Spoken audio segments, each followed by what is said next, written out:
Bismillahirrahmanirrahim. Assalamualaikum warahmatullahi wabarakatuh.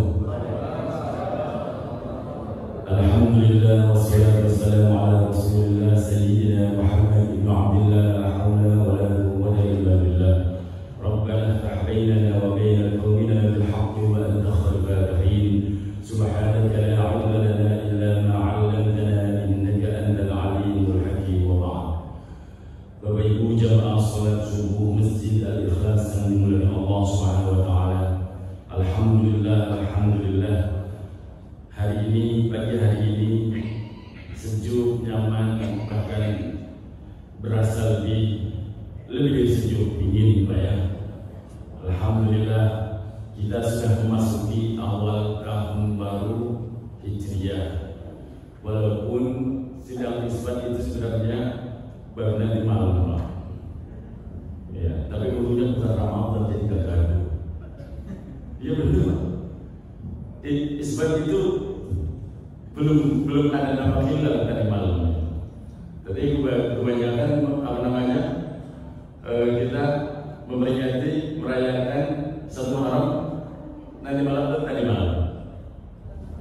Ya udah apa-apa. Yang penting masih hidup. Amin ya rabbal alamin.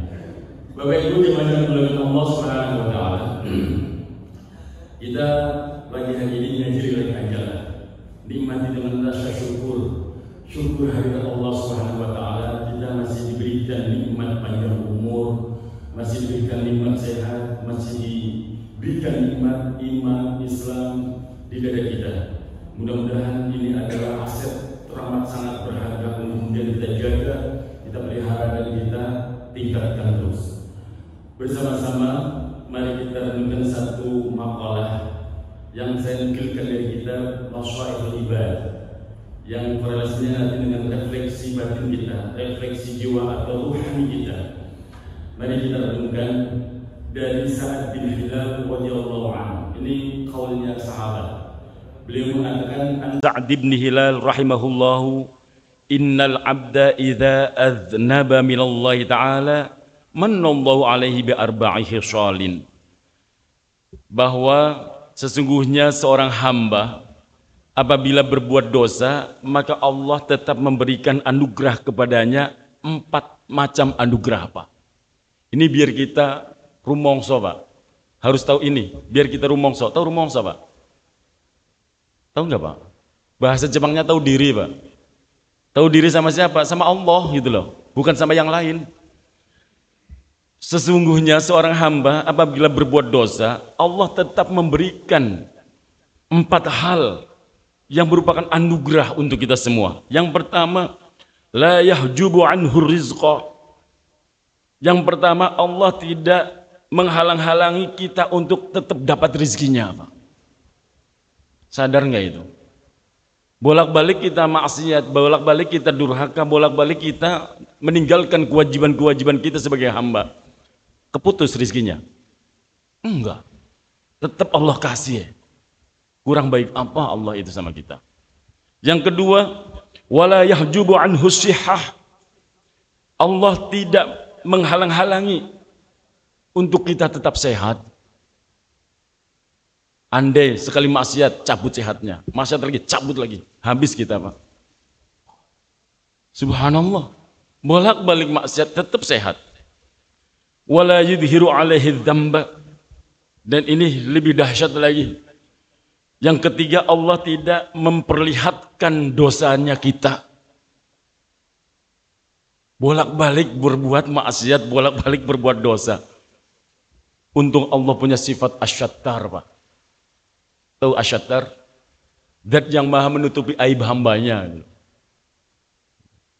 Kalau dibuka sedikit aja, jangankan kok sesama kita, udah nggak ada hormat-hormatnya. Misalnya Aziz, dibuka sedikit aja, nggak usah semuanya, satu saja. Boro-boro mau duduk dengerin omongan Aziz, pasti ditinggal kabur. Siapa lu? Nah, paling gitu ya. Hebatnya Allah. La yudhiru alaihi dzamba. Allah tidak pernah menampakkan dosa hambanya. Ditutup. Seberapa banyaknya dosa, berapa pula kali mengulangnya, Allah tutup. Dan yang keempat, wala yu'aqibuhu ajilan, dan Allah tidak menyegerakan balasannya di dunia. Tetap disimpan, tetap ditunda, tetap dikasih kesempatan. Kapan ya taubatnya? Itu 4 anugerah yang Allah berikan. Yang Allah berikan kepada setiap hambanya, walaupun dia berbuat dosa. Maka penting kita harus merenung, Pak. Satu, kisah Ibrah. Kalau kisah Ibrah jangan ditanya, fakta enggak itu, namanya Ibrah juga. Ya kan? Ada kisah Ibrah, mudah-mudahan kita bisa mengambil pelajarannya. Mengambil pelajaran dari kisah Ibrah ini. Suatu hari, Pak, ada seorang yang tengah timbul tenggelam di lautan. Bahasa orang Jawanya kelelep, Pak. Tahu kelelep? Iya, kalau udah tahu kelelep nggak usah dibahas lagi. Suatu hari ada seseorang yang timbul tenggelam di lautan. Kemudian butuh pertolongan, jeritan pertolongan pun melengking dari mulutnya. Saking kerasnya suaranya nyaris habis, namun pertolongan belum juga datang.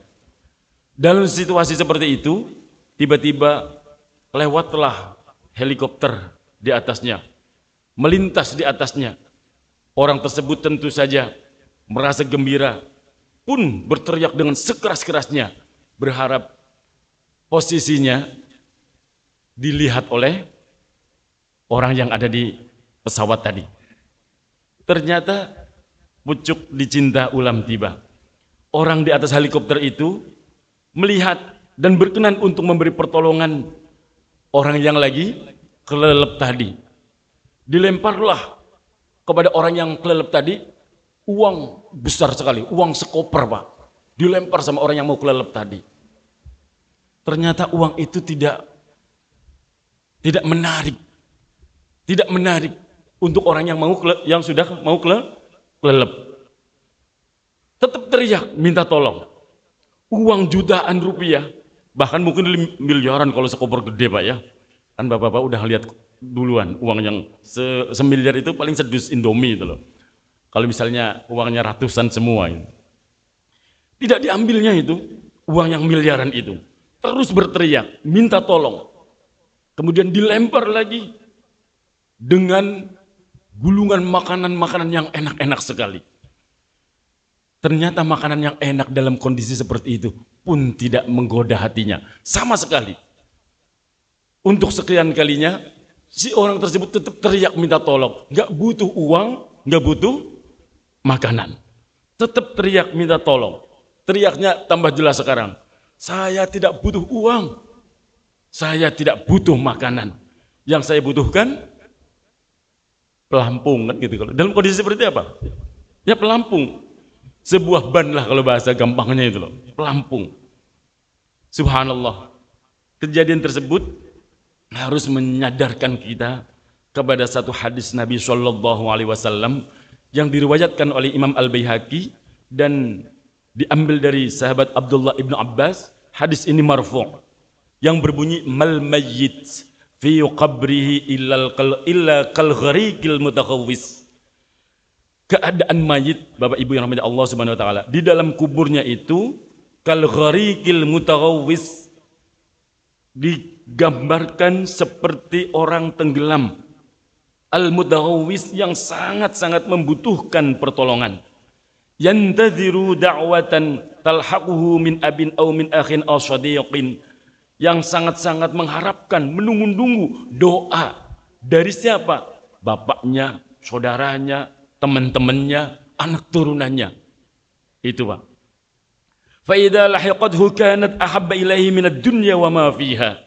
Maka baginya ketika ada yang mengirimkan doa, jika ada doa yang dikirimkan oleh tadi, entah bapaknya, saudaranya, temannya, anak keturunannya, maka baginya lebih berharga daripada nilai dunia dan isinya. Kemudian disebutkan di sini, wa innallaha la yudkhilu ala ahlil kubur min du'ai ahlil ardi amsalal jibal.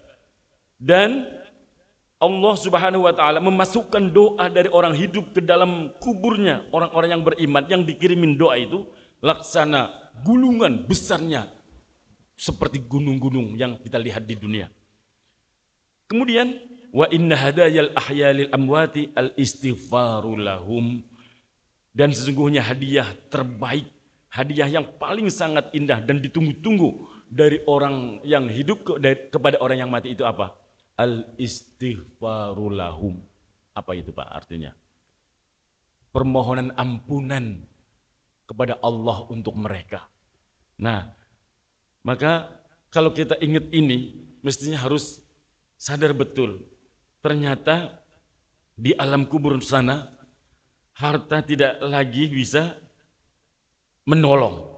Sebanyak apapun harta yang kita miliki. Di alam barzah sana, pangkat, jabatan, kedudukan tidaklah lagi memberi manfaat. Persis seperti orang tadi yang tenggelam, mau tenggelam di tengah lautan. Yang kita butuhkan saat itu apa? Yang kita butuhkan tidak lain, bukan adalah doa. Doa yang disenandungkan oleh putra-putri kita, oleh orang-orang yang kita cintai, yang masih mengingat kita. Mahal Pak, mahal. Maka sering saya mengatakan, setakut-takutnya kita hidup di dunia, masih bisa ngumpet Pak. Setakut-takutnya kita di dunia masih bisa ngumpet. Bahasa dirubah dikit. Setakut-takutnya kita hidup di dunia masih bisa mencari pembela. Bahkan saking takutnya bisa bikin mengangkat satu isu untuk nutupin isu yang lain gitu kan. Jangan bilang korelasinya jangan dikorelasikan sama yang nggondol miliaran atau triliunan. Itu mah udah paham sendiri ya. Nggak usah disebutin lah, paham ya. Ya, setakut-takutnya mereka masih bisa minta pertolongan sama orang lain. Semalu-malunya kita hidup di dunia masih bisa ngumpet. Bener Pak? Semalu-malunya kita bisa ngumpet. Tapi kalau sudah masuk barzah, kalau sudah mati, mau ngumpet kemana? Mau minta tolong ke siapa? Itu yang harus kita waspadai Pak dalam hidup. Oleh karena itu, dalam kesempatan yang singkat ini, kita belajar ketika memasuki tahun baru, bergantian tahun baru, terlebih tahun baru Islam. Mari kita merenung sejenak. Merenung pada diri kita sendiri. Yang saya sebut dengan refleksi ruhani, refleksi jiwa atau batin. Apa sih refleksi jiwa itu? Proses pembelajaran Pak. Proses merenung dan mengingat kembali apa yang sudah atau yang telah didapatkan oleh kita sebelumnya. Menyelami makna hidup, ini penting sekali Pak. Karena menyelami makna hidup itu merupakan bagian dari cara kita untuk mengerti dan paham akan skenario yang ada.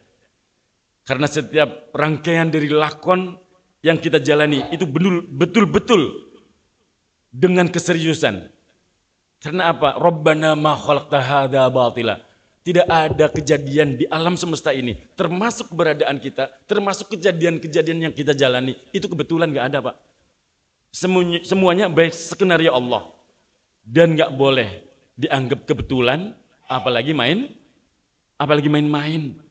Nah, maka harus yang kita perhatikan adalah pastikan tidak ada yang kita lewati kecuali untuk sesuatu yang membawa kebaikan, membawa kemaslahatan, membawa keindahan dunia dan akhirat.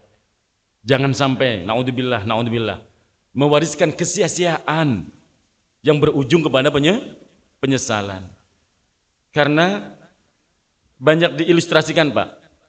Umur kita di dunia itu ada yang menggambarkan seperti layaknya orang bertamu ya. Ada enggak orang bertamu itu lama Pak? Enggak ada. Orang bertamu itu ya hanya singgah sebentar. Ada yang menggambarkan kita hidup di dunia ini layaknya orang yang syafar, berteduh sebentar.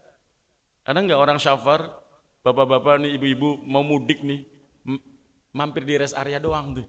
Ibaratnya kita itu begitu. Ada enggak di rest area itu lama? Enggak ada, sebentar. Maka digambarkan umur kita ini bagaikan es batu. Dipakai atau tidak dipakai ya tetap mencair. Digunakan, tidak digunakan, umur kita tetap berkurang dari jatah yang sudah ditetapkan oleh Allah Subhanahu wa taala. Nah, agar umur kita bermanfaat, mari berusaha menciptakan sebanyak-banyak mungkin keindahan di setiap waktu yang kita lewati.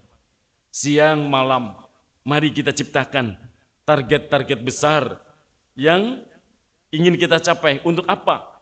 Amalan-amalan yang baik. Sholat malam, sholat berjamaah, sholat nawafil, sholat wajib, sholat sunnah, tilawatil Quran, duduk di majelis ilmu seperti ini. Wah, subhanallah, Pak.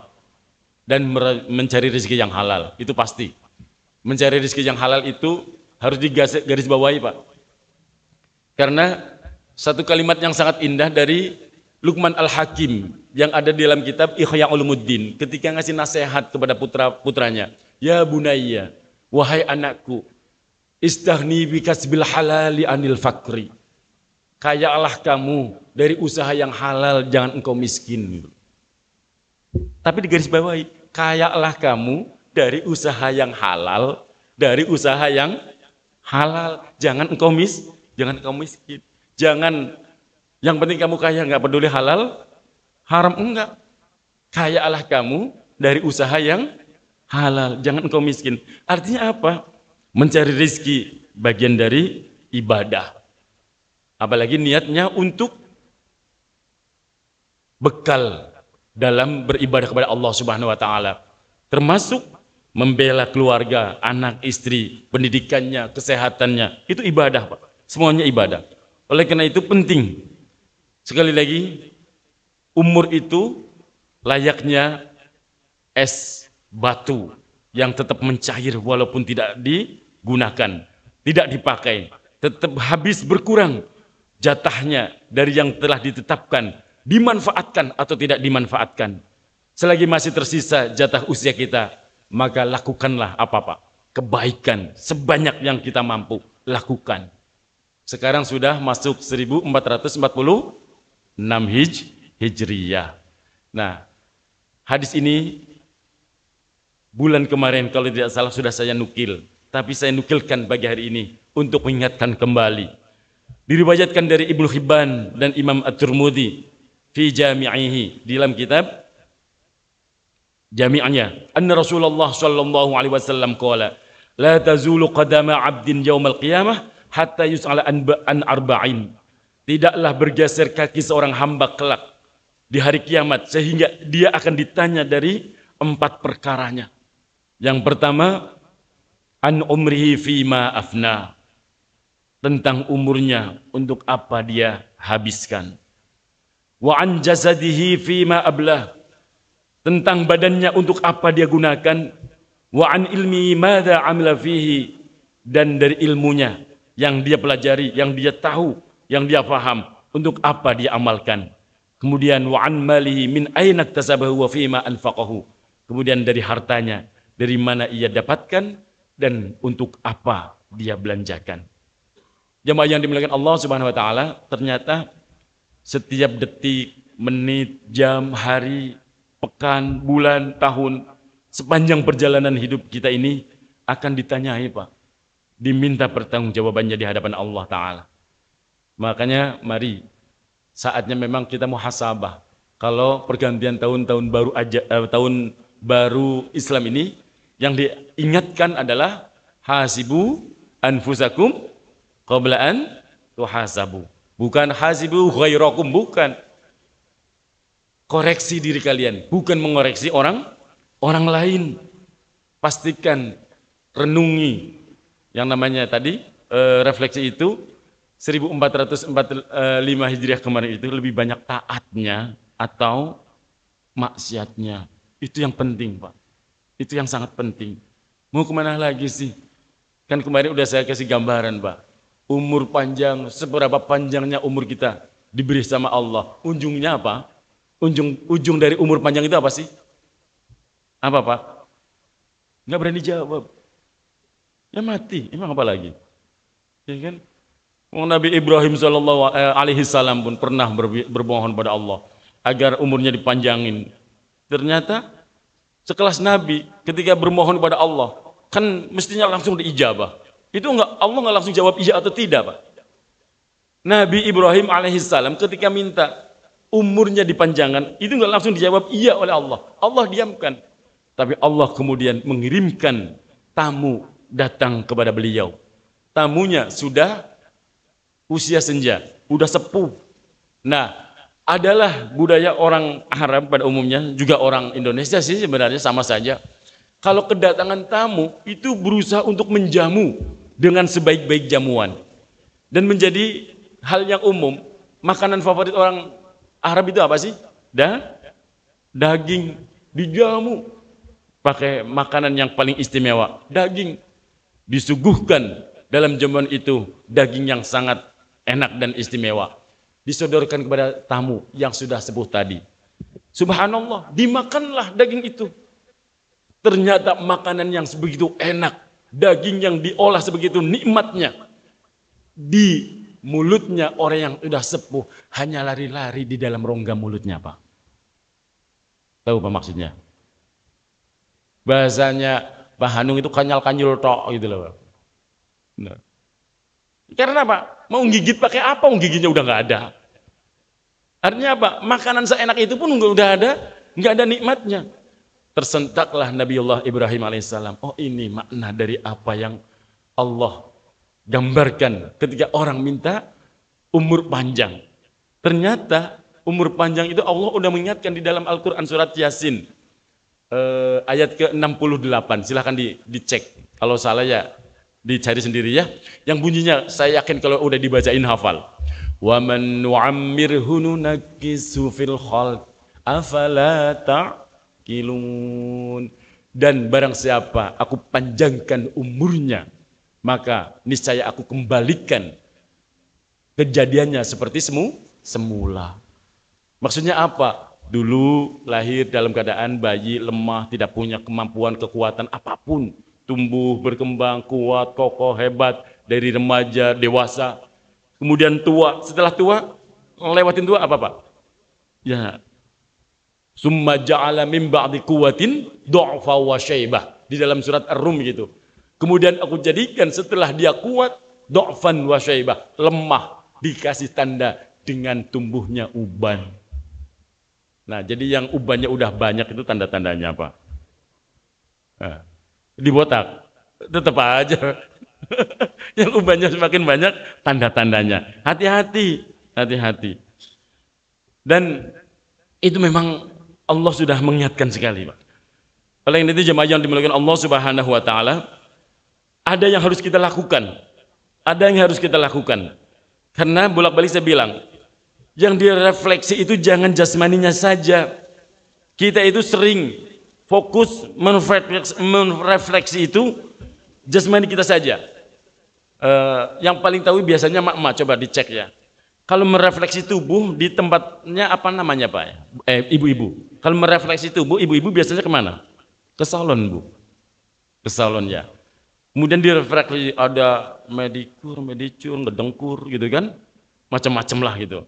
Tujuannya apa sih ketika seseorang merefleksi tubuhnya atau jasmaninya? Kepingin agar ada lebih manfaat di dalam tubuhnya. Mengurangi stres, apalagi mengurangi nyeri, meningkatkan sistem pencernaan dan energi, mengurangi gejala atau mengembalikan kesehatan secara keseluruhan di tubuhnya, biar lebih prima dan lain sebagainya. Itu kalau refleksi itu tubuh atau jasmani. Mestinya yang direfleksi bukan hanya jasmaninya saja, itu jiwa kita, ruhani kita, batin kita pun wajib. Pertanyaannya, caranya bagaimana? Ini yang ingin saya sampaikan pagi hari ini. Bapak Ibu yang dirahmati Allah Subhanahu wa taala. Kalau kita merefleksi tubuh, maka ada 3 tahapan.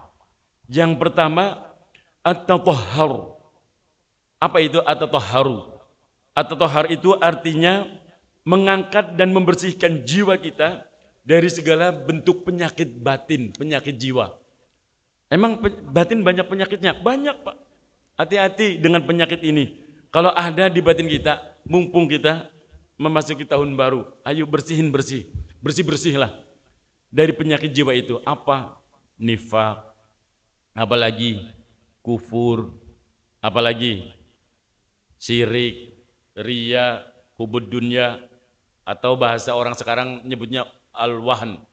Wahan itu cinta dunia yang kebangetan, kenemenan, hasad, dengki, ujub, takabur, sombong, ittiba'ul hawa, ngikutin hawa nafsu. Itu penyakit batin semua, Pak.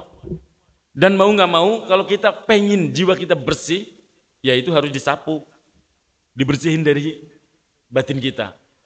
Ngomong memang ringan, Pak, tapi untuk nyapu ini itu susah. Karena rata-rata yang punya penyakit batin, yang punya jiwat ini, yang punya penyakit nggak berasa. Repotnya itu. Ya sama dengan ngobatin orang, ngajak berobat tapi orangnya nggak merasa sakit, mau nggak kira-kira? Nggak mau. Ya itu penyakit batin. Misalnya ada orang takabur sombong, yang takabur yang sombong merasa enggak, tapi orang lain empet Pak ngelihatnya. Tahu empet Pak? Ya begitulah. Nah, jamaah yang dimuliakan Allah Subhanahu wa taala, kita mesti harus berusaha sekuat tenaga. Yang kedua, at-takhalluq. Apa itu? Memasukkan, menghiasi ke dalam jiwa ini dengan segala sesuatu yang selayaknya memang ada di jiwa kita. Apa itu? Husnudzon. Tanamkan di badan kita perilaku jiwa atau sifat husnudzon kepada diri minimal, kepada sesama, apalagi kepada Allah Subhanahu wa taala. Ini nggak boleh main-main, Pak. Husnudzon kepada Allah, husnudzon terhadap diri sendiri, husnudzon terhadap sesama itu suatu keniscayaan. Nah, apalagi dengan ditambahnya umur yang tadi saya sampaikan di pembukaannya, ya Allah, nikmat Allah begitu luar biasanya. Kalau kita nginget, kalau kita merenung, kurang baik apa Allah itu kepada kita, tapi kita selalu kok lebih banyak lalainya, lebih banyak kurang ajarnya. Itu saya, kalau Bapak Ibu mah insya Allah kayaknya nggak jauh beda. Nah, makanya yang pertama tanamkan di dalam at-takhalluq ini sifat husnudzon. Yang kedua sabar, Pak. Sabar itu lawan daripada pemarah atau emosional. Nah, sabar juga banyak cabangnya. Nah, kalau dibahas ini sabar juga ada sabar dalam disebutkan di sini as-sabru salasun, dalam sebuah hadis Rasulullah SAW. Sabar itu ada 3 bagian. Sabrun alal musibah, yang pertama itu sabar atas musibah. Wa sabrun alat ta'ah, yang kedua sabar ketika melaksanakan perintah Allah, melaksanakan ketaatan. Wa sabrun anil ma'siyah, dan yang paling berat adalah sabar dari berbuat maksiat. Nah, faman sabara 'alal musibah hatta yaruddaha bi husni azaiha kataballahu 300 darajatin bainad darajah ila darajah kama bainas samai ilal ard. Hebatnya Bapak Ibu yang dirahmati Allah Subhanahu wa taala, barang siapa bersabar dalam musibah sehingga dikembalikannya dalam keadaan baik atas apa yang menimpa dirinya, maka Allah akan menulisnya baginya 300 derajat, Pak. Kalau orang tertimpa musibah kemudian sabar, maka dia memperoleh kemuliaan derajat di sisi Allah 300 derajat. Tiap-tiap derajat jaraknya antara langit dengan bumi. Hebat ya. Sabar. Jadi kalau kena musibah baiknya bagaimana? Ceritakah semua kepada orang satu RT, satu RW, satu jamaah masjid? Memang biasanya begitu, Pak. Kalau kita dapat musibah biasanya mau cepet. Semua orang dengar, tetangga, kanan kiri, RT, RW, sampai teman jamaah. Tapi giliran dapat nikmat, jangankan orang semasjid, tetangga nggak ngerti. Itu mah orang sono, Pak. Orang sini mah insya Allah. Gitu. Jadi kalau dapat musibah, wah gampang sekali ceritanya. Bahkan ada orang dikit-dikit ngeluh, hati-hati, Pak. Itu terancam dengan suudzon sama Allah. Seolah-olah Allah itu memberikannya sesuatu yang jelek, nggak baik terus. Hati-hati. Hati-hati, enggak boleh. Wa man sabara 'ala ta'ah kataballahu lahu 600 darajah. Wa ma baina darajah ilal darajah kama baina tukhumil ardi ilal muntahal arsy. Dan disebutkan di sini, barang siapa bersabar dalam melaksanakan taat, ternyata sholat 5 waktu, datang ke masjid untuk jamaah, itu butuh kesabaran Pak ya. Gelap-gelap harus jalan kaki, bener? Ada yang naik motor, ada yang naik mobil, mungkin karena hujan pagi hari ini. Ada yang jalan kaki, padahal lebih banyak pahalanya jalan kaki. Tapi udah Ustaz berat jalan kakinya, udah rada-rada, udah sempoyongan maksudnya. Butuh, pas sholat pun butuh sabar. Sholat itu butuh tumakninah. Sholat itu butuh ketenangan batin. Nggak boleh buru-buru. Wah, subhanallah. Maka sabar dalam melaksanaan taat akan Allah akan melukisnya atau menuliskannya 600 derajat Pak. Tiap 2 derajat jaraknya antara langit dunia sampai ke Sidratul Muntaha. Oh subhanallah. Puasa, sabar. Hari ini puasa Pak. 1 Muharram loh. Apa nunggu nanti aja, Asyura aja? Iya, wajah-wajah Asyura doang. Ya lumayan. Padahal yang disebutkan dalam surat Al-Fajr itu apa Pak? Wal fajr walayalin asyr. Walayalin asyr. Dan malam-malam ke-10. Yang disebut malam-malam 10 itu apa sih? Para ahli tafsir itu mengatakan malam 10 itu ada yang mengatakan malam 10 terakhir bulan Ramadan. Ada yang mengatakan 10 hari pertama bulan Dzulhijjah. Ada yang mengatakan lagi walayalin asyr adalah 10 hari pertama di bulan ini, di bulan Muharram. Artinya apa? Ini adalah minha arba'atun hurum. Hari-hari ini adalah termasuk 4 dari 4 bulan yang dimuliakan Allah Subhanahu wa taala. Di mana kita melakukan ibadah, nilai pahalanya dilipat gandakan oleh Allah Subhanahu wa taala, termasuk ibadah puasa. Mana tahan Ustaz, puasa. Kondangan ya kondangan, ya kan? Nah, kondangan masa nggak dimakan, sayang. Ya kan? Udah amplopnya tebel, nggak makan lagi gitu kan? Nah, itu nikmatnya kita puasa di bulan atau di hari di mana orang nggak berpuasa, bukan puasa Ramadan Pak ya. Kalau puasa Ramadan ringan, kanan kirinya puasa semua. Tapi paling nikmat itu puasa di mana kanan kiri kita itu nggak berpuasa. Maka dulu santri-santri zaman kami mondok Pak ya. Zaman kami mondok itu ada tirakat. Kata guru kami, Ziz, kalau Qur'anmu sudah selesai dihafalkan, mbok yo ditirakati. Maksudnya ditirakati, diriyadhahin. Baiknya kamu puasa siangnya, zikirnya baca Quran, minimal 3 juz sehari, baru baca doanya. Jadi 10 hari sekali minimal hatam. Ada yang fahmi bisauqin, satu pekan Jumat, Kemisnya, Jumat sampai Sabtu, Ahad sampai Kemis, itu 1 hataman. Nah baru berdoa. Itu puasanya 1 tahun minimal. Kecuali hari yang diharamkan, yakni Idul Fitri, Idul Adha, kemudian hari-hari tasyrik. Itu dulu santri diajarin begitu Pak. Yang paling nikmat berasa puasa itu ya di situ. Ketika kita puasa, yang lain makan minum di depan kita Pak. Itu berasa nikmatnya banget. Berasa nikmatnya puasa itu di situ. Tapi kalau Bapak Ibu puasa, kanan kirinya puasa, ya aman ya. Nggak ada tantangan, nggak ada tantangannya. Apalagi puasa, kemudian melakukan safar, perjalanan jauh, panas, terik, wah subhanallah. Itu nikmatnya berasa sekali.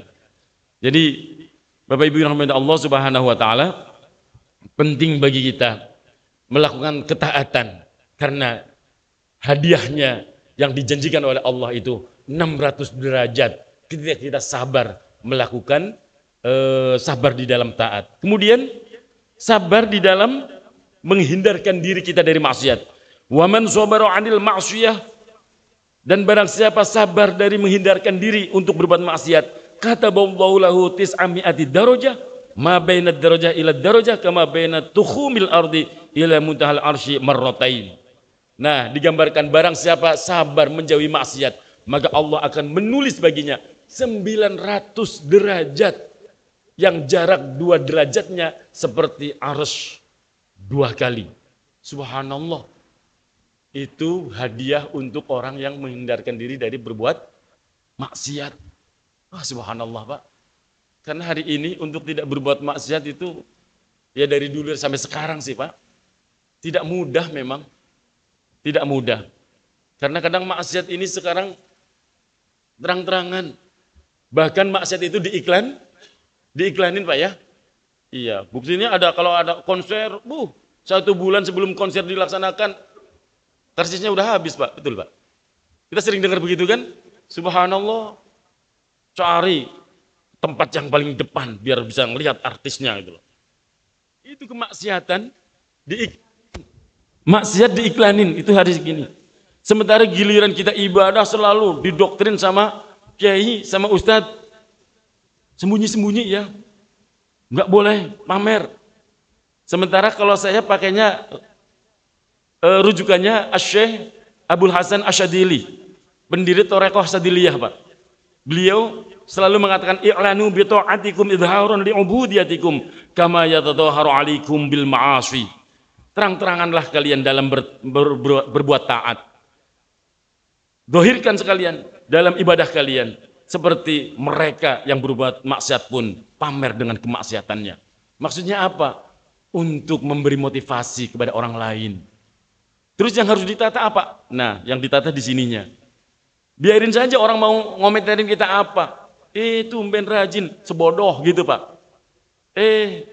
Tumben ke masjid, biarin. Nah, kalau ada orang ngomong begitu, pakainya prinsipnya Malik bin Dinar. Malik bin Dinar itu punya prinsip yang boleh kita tiru, Pak. Seperti apa? Beliau mengatakan, "Mudh araftun nasa lam afrah bimadghihim wa lam akrah dammahum li'anna hamidahum muftirun wa dammahum muftirun." Kata beliau, Malik bin Dinar mengatakan, sejak aku tahu perilaku manusia, aku tidak mudah GR, aku tidak mudah baper, aku tidak gampang jumawa dan gampang seneng. Karena apa? Yang memuji kebangetan, wadamahum muftirun, yang mengejek, yang menghujat juga kebablasan. Yang seneng memuji, kadang memujinya juga lebay. Yang benci mengolok-ngolok, ngolok-ngoloknya juga lebay. Maka kata beliau, sejak aku tahu kelakuan manusia, aku tidak gampang GR, baper, jumawa, seneng terhadap pujiannya mereka dan tidak gampang terpengaruh dengan hujatan maupun makian mereka. Jadi apa? Pakainya kaidah EGP, Pak. Tahu EGP? Emang gua pikirin. Lah, udah sholat aja. Beramal saja. Yang penting di sini ditata karena semata mencari ridhonya Allah Subhanahu wa taala. Karena apa? Ya itu tadi. Wa ainir ridho an kul aibin kalilah kama anna ainus suhti tubdiul masawi. Orang itu kalau pandangannya udah ridho, segede apapun aib keburukan gak kelihatan, Pak. Tapi kalau orang itu kalau udah melihatnya dengan mata kacamata benci, jangankan kok salah, bener pun jadi salah. Jadi kita itu harus mengerem begini, Pak. Ada nasihat indah ini dalam syair Arab ya. Ahbib habibaka haunan ma'asa an tubghidahu yawman ma. Abghidaka haunan ma'asa an tuhibbahu yawman ma. Cintailah segala sesuatu secukupnya saja. Sederhana saja, biasa-biasa saja. Jangan berlebihan.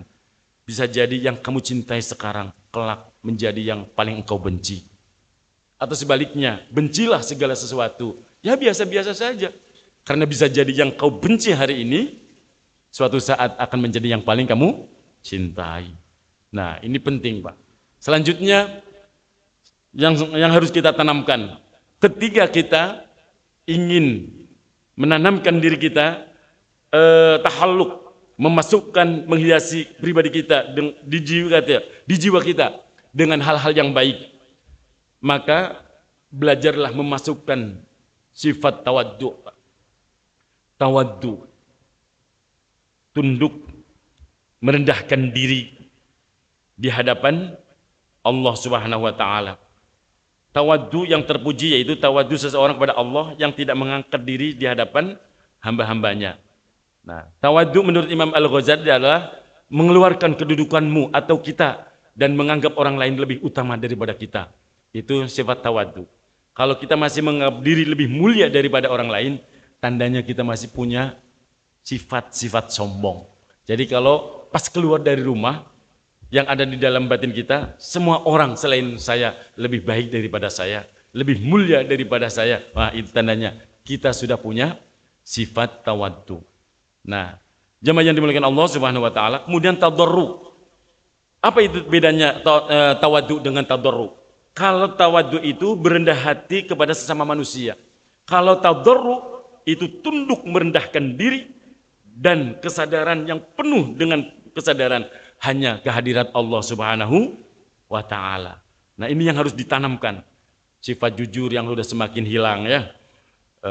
Kita lagi merefleksi jiwa, Pak. Ya, emang mau nggak mau harus belajar menuntun diri kita semakin jujur. Sifat yang hari ini semakin hilang, khususnya dari mereka tuh yang memperoleh amanah. Ya Allah, kalau saya ngikutin grup di masjid ini, subhanallah, itu luar biasa share-sharannya, bikin saya juga dapat banyak ilmu. Nah, jujur itu lawan daripada dusta dan bohong. Nah, kita udah terlalu kenyang dikasih kebohongan, kedustaan yang kita saksikan di setiap hari. Yang selanjutnya, belajar tawakal, Pak. Tawakal ini penting banget. Kalau saya meletakkan tawakal itu di tingkat tertinggi, Pak. Kalau saya dulu sering dimintai nasihat sama orang, dulu, padahal saya sendiri orang yang paling butuh nasihat. Tapi ya kadang, itulah hidup, Pak. Orang itu sawang sinawang. Seolah-olah kalau Ustadz Maya nggak punya masalah, maka orang datang selalu minta nasihat. Mau nggak mau, ya kita memberikan nasihat yang baik. Masa ngasih nasihat yang jelek? Saya memberikan 10 tingkatan kalau kita pengen mendapat pertolongan Allah dan pengen diangkat derajatnya oleh Allah. Saya singkat saja, Pak ya. Kalau kita pengen dapat pertolongan Allah, itu tingkatnya yang paling pertama, itu taubatan nasuha. Nggak bisa ditawar, Pak. Ini yang pertama. Kalau kita pengen diangkat derajatnya oleh Allah, kepengen ditolong oleh Allah, kepengen dimuliakan oleh Allah, dunia maupun akhirat, segerakan. Ya ayyuhalladzina amanu tubu ilallahi taubatan nasuha. Seperti tadi yang saya baca di dalam sholat. Itu taubatan nasuha. Yang kedua, benerin sholat 5 waktu. Jaga betul sholat 5 waktu. Karena apa? Ini kunci, Pak. Kunci. Khususnya sholat 5 waktu yang wajib. Syukur di awal waktu dan berjamaah. Ini yang harus dijaga. Ini level kedua. Yang ketiga, belajarlah mengerjakan sholat-sholat sunnah, Pak. Qobliyah, ba'diyahnya, apalagi qobliyah subuh kayak tadi. Yang hadiahnya khairu minad dunya wa ma fiha. Lebih baik daripada dunia dan isinya. Dan lebih baik lagi, Pak. Ini amalan para kekasih-kekasih Allah, Pak. Kalau setelah sholat qobliyah subuh tadi, bacalah, ini yang dibiasakan dibaca oleh kekasih-kekasih Allah. Subhanallah bihamdi subhanallahil azim astaghfirullah. Subhanallah bihamdi subhanallahil azim astaghfirullah. Subhanallah bihamdi subhanallahil azim astaghfirullah. Nah, itu kalau bisa 100 kali. Nah, makanya bagus di Al-Ikhlas ini antara azan dan iqamah itu agak cukup panjang tuh jaraknya. Itu pas untuk baca itu cukup kok. Nah, kemudian hidupkan sholat-sholat sunnah, qiyamul lailnya, tahajudnya, sholat tasbihnya, sholat duhanya, semampunya. Nah, baru level keempat, belajar puasa sunnah. Puasa sunnah. Apa saja, termasuk nanti minimal asyuranya kita kerjakan, Senin Kamis kita kerjakan. Nah, kelima, perbanyaklah tilawatul Quran. Baca Al-Quran, Pak. Baca Al-Quran. Baca Al-Quran ini semampunya kita. Kalau nggak mampu sehari 1 juz, ya setengah juz. Nggak mampu setengah, seperempat. Baca Al-Quran. Ini urutan. Yang keenam, zikir. Zikir yang mana? Kita itu butuh mendekatkan diri kepada Allah, Pak. Dengan zikir-zikir kalimat thayyibah. Entah la ilaha illallah, entah tasbih, entah sholawat, entah asmaul husna. Yang mana saja. Zikir yang paling bagus adalah zikir yang kita punya guru untuk menuntunnya, Pak. Ini penting. Kun ma'allah, wa la takun ma'allah, kun ma'aman ma'allah. Sertakan dirimu dengan Allah. Artinya, Pak, selalu berzikir, ingat Allah. Kalau kamu tidak mampu menyertakan dirimu dengan Allah, maka sertakan dirimu beserta orang yang sudah mampu dekat dengan Allah. Fa innahu yusiluka ilai.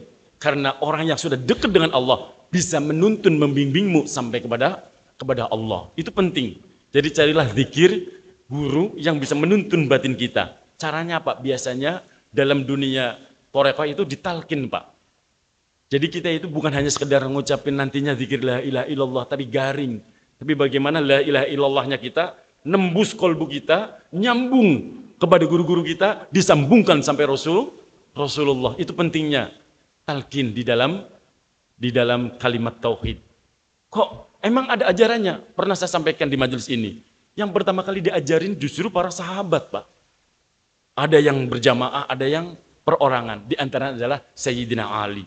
Yang pertama kali diajarkan oleh Nabi dengan mentalkin kalimat la ilaha illallah. Itu, Pak. Nah, itu zikir yang ke-6. Yang ke-7 baru, Pak, sedekah, Pak. Sedekah semampu kita. Kalau nggak ada 10.000, boleh Ustadz 50.000. Ya boleh, masa enggak? Nggak ada 50.000, 100. Nggak apa-apa, lebih baik. 100 tipis, 10. Oh, sangat bagus. Masa ngasih contoh semakin kecil sampai ribuan? Enggak lah ya. Jadi kalau nggak ada 10.000 ya 100.000 sedekah. Saya meletakkan sedekah itu di level ke-7, Pak. Bukan yang pertama. Dulu saya punya teman meletakkan sedekah itu paling awal. Saya itu nggak setuju karena apa? Hebatnya sedekah, apapun istimewanya sedekah. Kalau ninggalin sholat, kalau masih maksiat, nggak taubat, nanti kemuliaan sedekah hanya dikonversi untuk nutupin dosa itu, Pak. Tapi kalau udah tobat, udah benerin sholat, udah sholat sunnah, udah puasa, udah sedekah kecil pun jadi dahsyat. Karena apa? Sudah dipondasiin dengan ibadah-ibadah yang istimewa. Nah, itu 7. Yang ke-8, sabar dan syukur. Berat atau berat? Sabar dan syukur. Itu paling enak diomongin, tapi paling berat itu ngelaksanain, Pak. Sabar dan syukur. Yang ke-9, level yang ke-9, itu istiqomah, continue, terus. Siapa bilang istiqomah itu ringan? Jangan lihat Pak Rozak. Itu beda lagi itu loh. Jadi istiqomah itu level ke-9, tinggi. Dan yang paling akhir baru tawakal. Tawakal baru totalitas menyerahkan diri. Kalau 1 sampai 9 udah dikerjakan, baru berserah diri kepada Allah. Itu maksudnya, Pak. Belum apa-apa, terserah Allah. Terserah Allah. Belum apa-apa kok terserah Allah. Lakukan itu 1 sampai 9, baru terserah Allah. Itu yang benar. Nah, ini yang harus kita lakukan di sepanjang tahun 1446 Hijriah ke depan. Insya Allah. Biar kita ditolong oleh Allah, biar kita dijaga oleh Allah, biar kita diangkat derajatnya oleh Allah Subhanahu wa Ta'ala. Selamat dunia, selamat akhirat. Amin ya Rabbal alamin.